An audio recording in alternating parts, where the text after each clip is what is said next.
শুনছেন সবার প্রতি আন্তরিক কৃতজ্ঞতা। একটা ব্যাড নিউজ দিয়ে আলোচনা শুরু করতে চাই। ইনফ্যাক্ট ব্যাড নিউজ হচ্ছে দুটা। আমাদের মুস্তাফিজুর রহমান এবং রিশাদ হোসেন, লেগ স্পিনার এবং বাঁহাতি পেসার, এই দুজন ক্রিকেটারের দারুণ সুযোগ ক্রিয়েট হয়েছে দুটো ভিন্ন ফ্র্যাঞ্চাইজ টুর্নামেন্টে খেলার ক্ষেত্রে, বিগ ব্যাশ এবং IL T20। কিন্তু দুঃখজনক হলেও সত্য, রিশাদ এবং মুস্তাফিজ দুজনের কেউই আপকামিং এই দুই ভিন্ন টুর্নামেন্টে খেলতে পারছেন না। মুস্তাফিজুর রহমান, তিনি আপনারা জানেন যে কিছুক্ষণ আগে যে নিউজটা আমরা পেয়েছি, দুবাই ক্যাপিটালসে একজন পার্টিকুলার পেসারের বদলি হিসেবে তাকে দলভুক্ত করার ঘোষণা দিয়েছে দলটা। আবার একই সাথে রিশাদ হোসেনের ব্যাপারে আমরা সবাই জানি যে হোবার্ট হারিকেন্স, বিগ ব্যাশের টিম, এবং যেই দলটার সাথে রিকি পন্টিং এর মতো গ্রেটের নাম, one of the greatest cricketers, তার নাম ইনভলভ।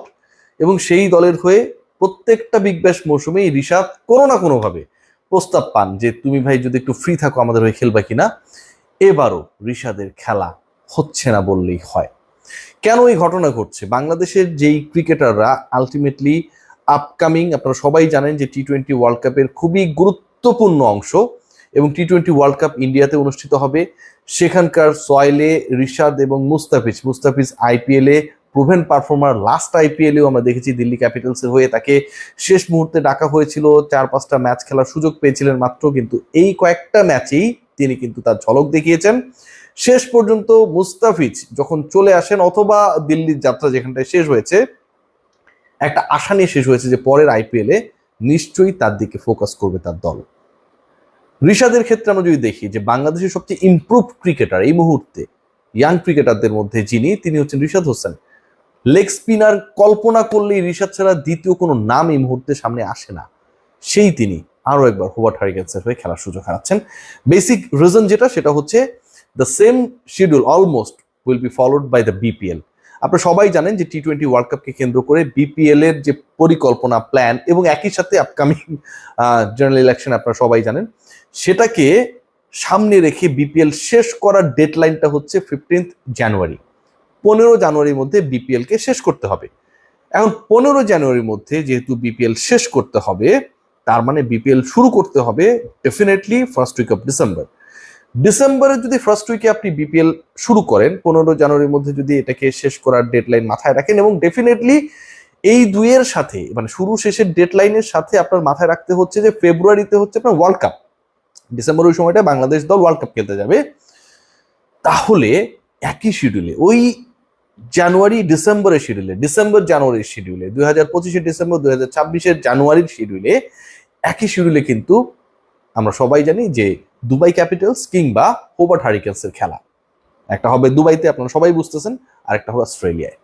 সো এই যে ঘটনাটা ঘটলো, একই শিডিউলে BPL থাকার কারণে আপনি অন্য লিগে যদি পার্টিসিপেশনের সুযোগ থাকে সেটা আপনি অ্যাভয়েড করতে পারেন, কিন্তু যখন BPL থাকবে, বাংলাদেশ ক্রিকেট বোর্ড BPL এর এই দুজন গুরুত্বপূর্ণ ক্রিকেটারকে নিশ্চয়ই নো অবজেকশন সার্টিফিকেট দেবে না to play for other franchise league.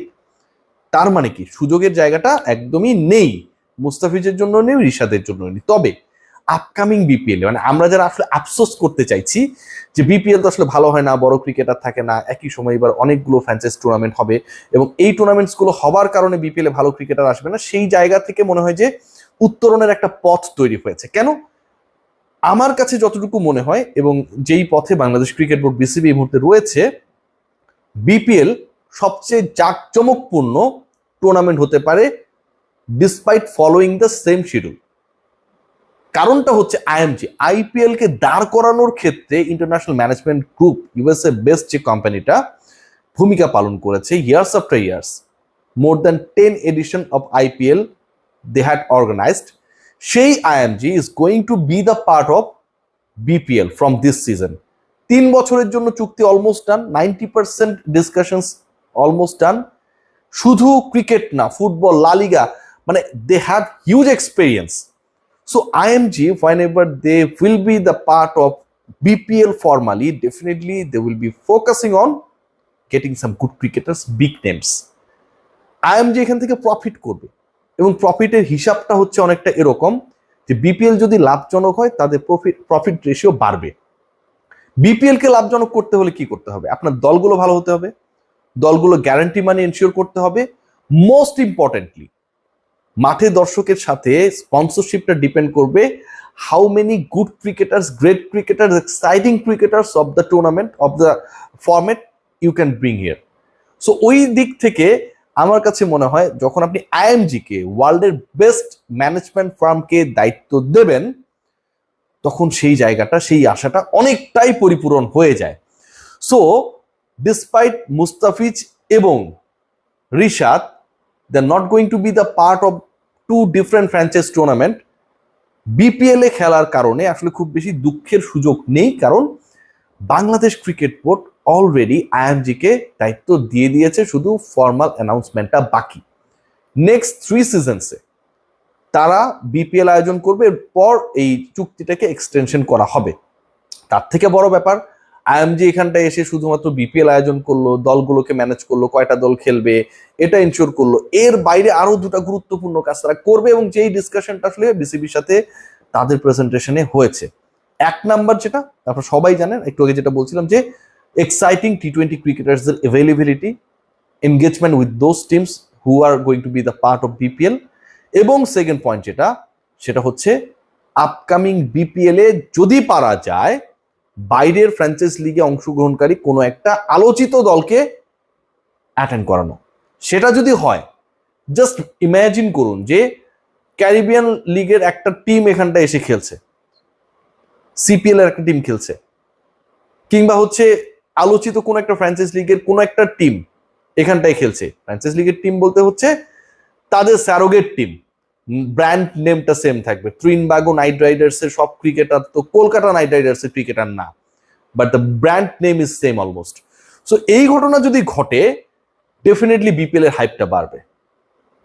যেই সিজনে হবে ডিসেম্বর জানুয়ারি, টি-20-র জন্য একদমই প্রপার টাইম, এবং যেহেতু বাংলাদেশ ক্রিকেট বোর্ডের ইলেকশনের পরপরই বিপিএলটা হবে, আমার কাছে মনে হচ্ছে এটাও one of the best issues, যেখান থেকে বাংলাদেশ ক্রিকেট বোর্ডের পরিচালনা পর্ষদ, যেহেতু একটা ফ্রেশ বডি আমরা পাবো ফর নেক্সট 4 ইয়ার্স, তারাও অনেকটা স্বস্তি নিয়ে বিপিএল আয়োজন করার ক্ষেত্রে রোল প্লে করবে। So overall the discussion is that Mustafiz এবং আমাদের রিশাদ হোসেন, এগেইন তাদের একটা golden opportunity is going to B lost.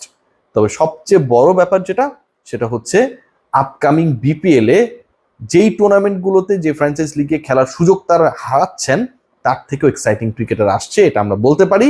3 বছরের জন্য বিপিএল এর দায়িত্ব পেতে যাচ্ছে আইএমজি, এবং তাদের মূল ফোকাস হচ্ছে বিপিএল কে কলঙ্কমুক্ত, বিতর্কমুক্ত, প্রফিটেবল এবং একই সাথে এক্সাইটিং ক্রিকেটার ওরিয়েন্টেড করা যায় কিনা সেই ব্যাপারটা এনশিওর করা। সবাই